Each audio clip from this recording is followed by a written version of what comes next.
420 देवरानी की कहानी। एक समय की बात है, एक गांव में एक कुशल परिवार रहता था। उस परिवार में सुधा जी वृद्ध महिला रहती थी। सुधा जी के दो बेटे बहू थे, उन्होंने साथ ही रहती थी। बड़े बेटे अशोक की पत्नी नम्रता संस्कारी और सर्वगुण संपन्न थी। वहीं छोटे बेटे की पत्नी अनायक चालाक और बहुत तेज तर्राटे की थी। एक बार की बात है, सुधा जी और नम्रता मिलकर बहुत सारे लड्डू बनाकर रसोई में रख देती है। सुधा जी, बहू मैं मिश्रा जी के साथ कुछ काम के लिए जा रही हूँ, तुम लड्डू को थोड़ी देर बाद डब्बे में रख देना। ये बोलकर सुधा जी बाहर चली गई। नम्रता अपने बेटे की आवाज सुनकर उसे देखने चली गई। तभी नालायक रसोई में आती है और शुद्ध देसी घी के लड्डू देखकर उसके मुंह में पानी आ गया और वह एक लड्डू खा लेती है। अन्नाया, वहाँ इतने स्वादिष्ट लड्डू मैंने कभी नहीं खाया। एक काम करती हूँ, सारे लड्डू डिब्बे में रख लेती हूँ और एक प्लेट में ही छोड़ देती हूँ, जिसे किसी लड्डू प्लेट उठाकर एक डिब्बे में भर और आराम से कमरे में ले जाती है और प्लेट में एक लड्डू वहीं छोड़ देती है। अपने कमरे में जाकर अपना पेट भर लड्डू खाती है। पेट भर जाने के बाद वह लड्डू को बंद कर डब्बे में छिपा देती है। नम्रता अपने बेटे कार्तिक को सुला रही थी, तभी सुधा जी घर में आई। सुधा, नम्रता, ओ नम्रता। नम्रता सास की आवाज़ सुनकर भगी हुई आती है। हाँ माँ जी, बोलिए। सुधा जी, बेटा जरा चाय बना दे और यहाँ लड्डू ले आना, एक दो खा लूंगी। नम्रता रसोई में जाती और लड्डू का खाली प्लेट देकर चौंक जाती है। नम्रता, लड्डू कहाँ गए? मैंने तो डिब्बे में ही रखे थे, प्लेट तो खाली है लड्डू की। अभी माँ मैं बताती हूँ। नम्रता सुधा जी को जाकर बताने देती है। नम्रता, माँ जी रसोई में एक भी लड्डू नहीं है, मैंने वहीं रखे थे पर अभी नहीं है। सुधा जी, क्या लड्डू को तेरे सामने ही बनाए थे, फिर कहाँ गए? नम्रता, पता नहीं जी, कार्तिक रो रहा था तो मैं उनको सुलाने चली गई, उसकी आवाज सुनकर आ गई फिर मैं। सुधा जी रसोई में जाती है, अपना लड्डू से भरा हुआ क्या हुआ जल्दी जल्दी साफ कर देती है और रसोई में बहू यहाँ लड्डू की प्लेट रखी थी, अब देखो इसमें एक भी लड्डू नहीं है, पता नहीं कौन खा गया, शुद्ध देसी घी के लड्डू थे। तभी अशोक और राहुल जी आ जाते, दोनों रसोई में लोगों की बात देखकर रसोई की ओर जाते हैं। किसी गहन विषय में चिंता चल रहा है क्या? सुधा जी, अरे क्या बताऊं बेटा, देसी घी के लड्डू बनाए थे, पता नहीं कौन खा गए, इसमें से एक भी नहीं है अपनाया। आपके बाहर जाने के बाद तो नम्रता दीदी ही थी ना यहाँ रसोई में, शायद वही उन्होंने ही लिए होंगे। नम्रता, अपनाया, क्या बोल रही हो तुम? मैंने कार्तिक के पास थी। सुधा जी और घर के सभी सदस्य अपनाया की बात पर विश्वास कर लेते हैं और नम्रता के खिलाफ हो जाते हैं।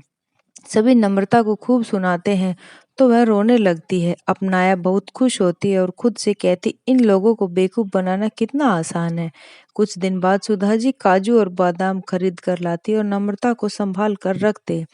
कहती सुधा जी, ये कहकर वह से चली जाती। नम्रता काजू और बादाम के डिब्बे को अलमारी में रख देती है। अपनाया काजू और बादाम के डिब्बा देख लेती है और रोज मुट्ठी भर भर खूब खाती है। इस तरह एक हफ्ते में ही उन्होंने सारे काजू बादाम खत्म कर दिए। सुधा जी, अरे नम्रता, मुझे काजू बादाम लेकर आई थी, तुम दे दो। कहाँ रखे हैं? दे दर्शन कर ले, यहाँ मंदिर में जाकर पूजा करती हूँ।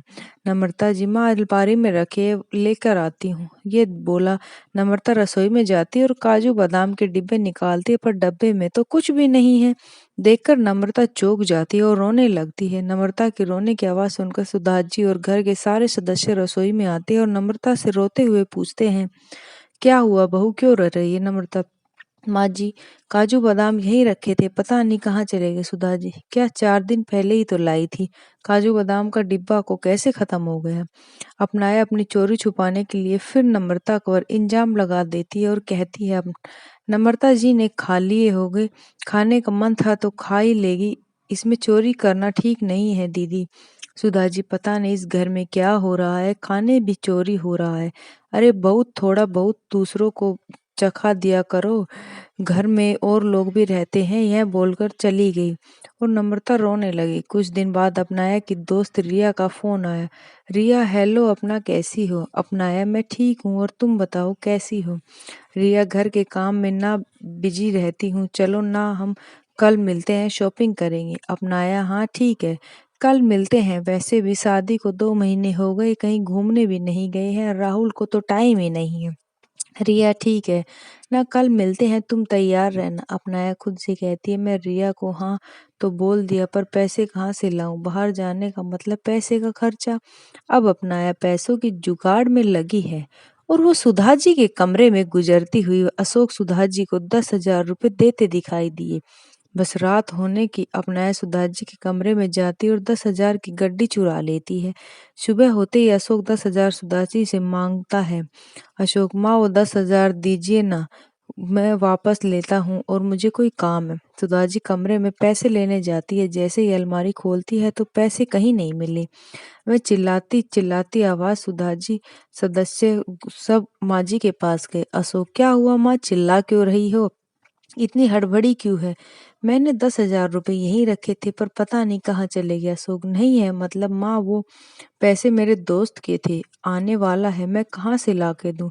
सुधा जी, कहीं ये काम बाहर के लिए आदमी ने तो नहीं किया, लेकिन हमारे घर में तो कोई नहीं आया।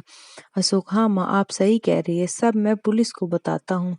सुधा जी, हाँ यह ठीक रहेगा, हमारे घर में कुछ ना कुछ चोरी हो रहा है, अब ये पैसे भी चले गए। पुलिस का नाम सुनते ही अपनाया गड़बड़ा जाती है। अशोक दोस्तों के पैसे लेने आता है, ये देखकर नम्रता जल्दी से अपने कमरे में जाती है और अपने बचे हुए पैसे लाकर अशोक को दे देती है।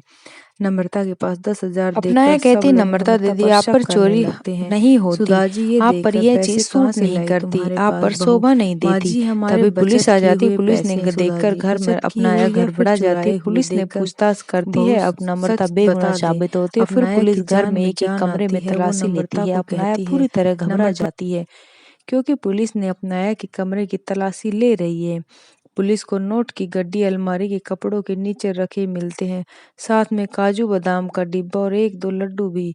सब चौंक जाते हैं। अपनाया फूट फूट कर रोने लगी। अपनाया, माफ कर दीजिए, मुझे गलती हो गई। सुधा जी, सब कुछ तुमने चुराया और मैंने मेरी बहू नम्रता को दोषी बनाया। अपनाया रोने लगी और नम्रता से माफी मांगी। नम्रता, कोई बात नहीं अपनाया, तुम्हें इस घर में चोरी करने की कोई जरूरत नहीं है। तुम्हें कुछ भी चाहिए तो तुम हम सब से कह सकती हो। तुम्हारे एक गलती से तुम्हारी कितनी बड़ी मुसीबत डाल देती। अपनाया, मैं सब माफ मांगती हूँ, आगे से ऐसा कभी नहीं होगा। उम्मीद करते हैं कि लालची 420 देवरानी